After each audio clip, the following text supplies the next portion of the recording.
Hello everyone. Today, we are going to talk about mitral stenosis. It comes under diseases of heart valves.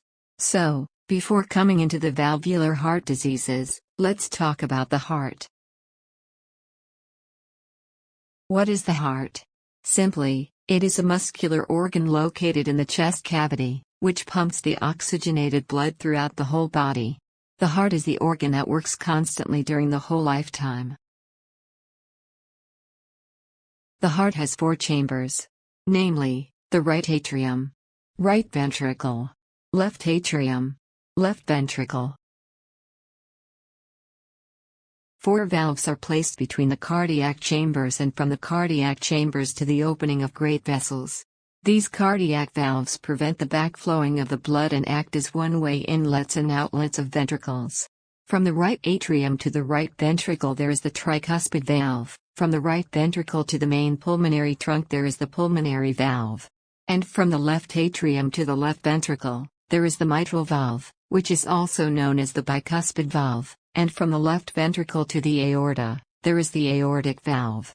The tricuspid valve has 3 cusps and the mitral valve has only 2 cusps. Both pulmonary and aortic valves are made of 3 cusps and they are also known as semilunar valves. And in this lesson, we are going to talk about the stenosis of the mitral valve. So, mitral stenosis is the narrowing of the mitral valve, leading to reduced blood flow from the left atrium and into the left ventricle. It is more common in females than males. The main cause of mitral stenosis is the inflammation of the mitral valve. The inflammation will eventually lead to thickening of the mitral valve, fusion of the valve cusps, and eventually calcium deposition of the mitral valve. Progressive valve thickening and cusp fusion will reduce the mitral valve orifice area and calcification will eventually lead to immobility of the mitral valve. Now, let's talk about the causes of mitral stenosis. They are rheumatic heart disease, congenital mitral stenosis, Lutembacher's syndrome, end-stage renal disease, and autoimmune diseases. Rheumatic heart disease is the most common cause of mitral stenosis. It causes the inflammation of the valve which will eventually lead to reduced surface area. Rheumatic heart disease usually happens following rheumatic fever, due to infection with a group A beta hemolytic streptococcus. Congenital mitral stenosis is a rare cause of mitral stenosis and takes several forms. These include hypoplasia of the mitral valve fusion, shortened or thickened chordae tendineae. Chordae tendineae are ligament-like structures that hold the valve cusps to the cardiac muscle. Papillary muscles are located in the heart and they give rise to chordae tendineae. Lutembacher syndrome is defined as a combination of mitral stenosis and a left-to-right shunt at the atrial level. Typically, the left-to-right shunt is due to an atrial septal defect, located in the heart's interatrial septum. The interatrial septum is the muscular wall that divides the 2 atria. Patients with end-stage kidney disease can have calcification of the mitral valve, which can lead to mitral stenosis. And also, some autoimmune diseases like systemic lupus erythematosus can cause mitral stenosis. And now, let's talk about the pathophysiology of mitral stenosis. So, narrowing the mitral valve will reduce the blood flow that enters the left ventricle. This will eventually reduce the cardiac output. On the other hand, retaining blood in the left atrium increases its pressure, which will eventually cause left atrium hypertrophy and dilation. This can eventually cause pulmonary hypertension and right ventricular failure. Pulmonary hypertension can cause dyspnea because of pulmonary edema. And, due to dilation and hypertrophy of the left atrium, there will be abnormal conduction of the atria. This can cause atrial fibrillation.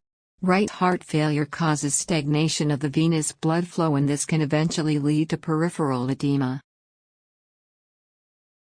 Now let's talk about the clinical features of mitral stenosis.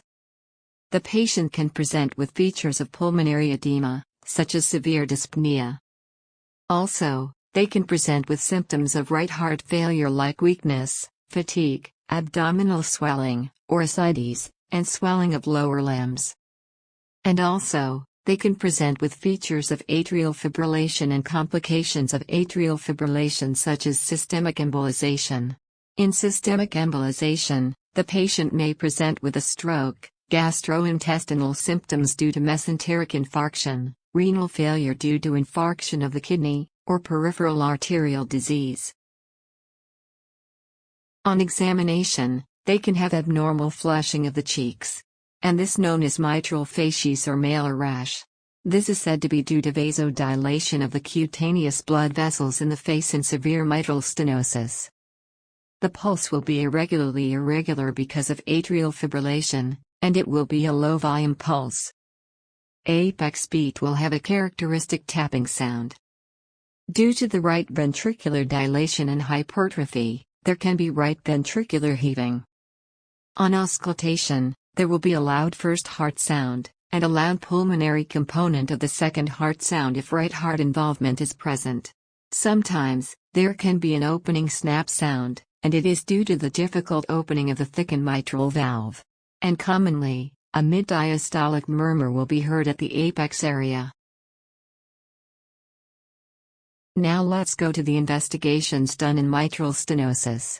They are chest X-ray, ECG, echocardiogram, and interventional radiological methods like cardiac catheterization.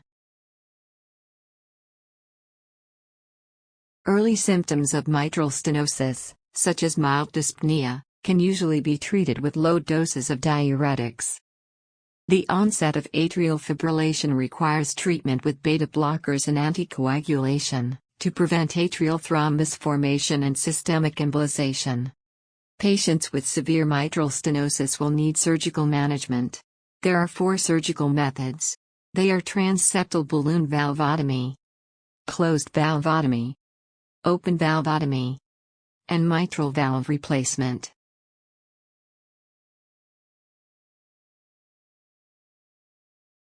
Hope you enjoyed the video and don't forget to like, comment and subscribe.